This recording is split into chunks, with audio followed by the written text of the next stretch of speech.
कुछ दिन पहले की बात है।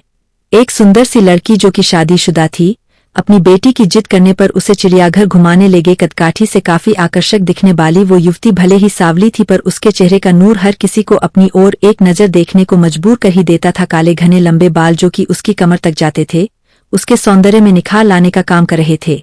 उसके साथ में उसकी छोटी बेटी थी, जो कि उसकी उंगली पकड़ के बारी बारी से अलग अलग जानवरों को उनके बाड़े के आगे जाकर देख रही थी और कभी हंसती, कभी मुस्कराती, कभी अपनी माँ की ओर देखती खेल रही थी। वही चिड़ियाघर में एक आवारा और मंचले लड़कों का झुंड भी था, जो उस लड़की को देखते ही उसके सौंदर्य पर लार टपकाने लगे थे। उनमें आपस में ही होड़ लग गई। वे एक दूसरे से कहने लगे, वो देख तेरी भाभी आ रही है। तभी दूसरा लड़का पहले वाले से कहता है, चल पगले, भाभी तो तेरी है, मेरी तो जाने मन है।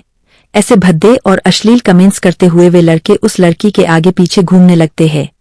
लेकिन वो लड़की उन बेशर्म लड़कों को इग्नोर करते हुए अपनी बेटी के साथ मस्ती करते हुए आगे बढ़ती जा रही थी। अपने प्रति कोई भी प्रतिक्रिया देखकर वे लड़के अब और भी ज्यादा जोर शोर के साथ उसका पीछा करने लगते हैं।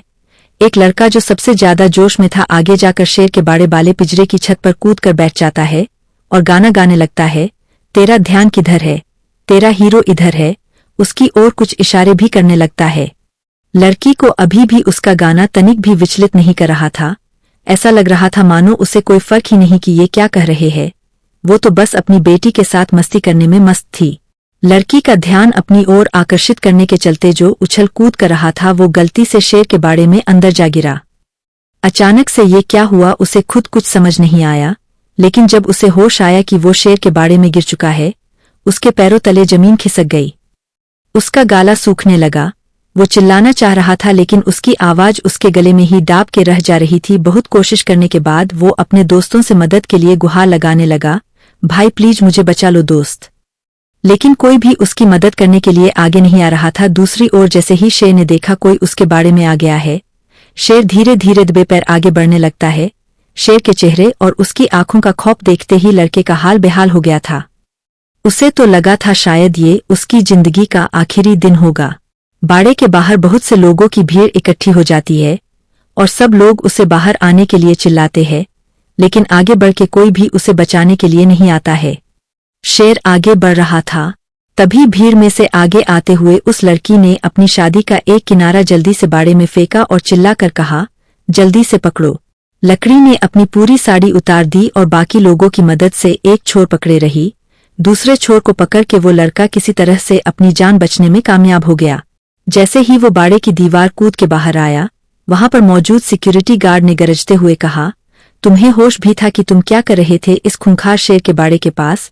अगर ये बहन तुम्हारी मदद करने के लिए आगे न आई होती तो तुम अब तक इस शिकारी शेर के पेट में चले गए होते।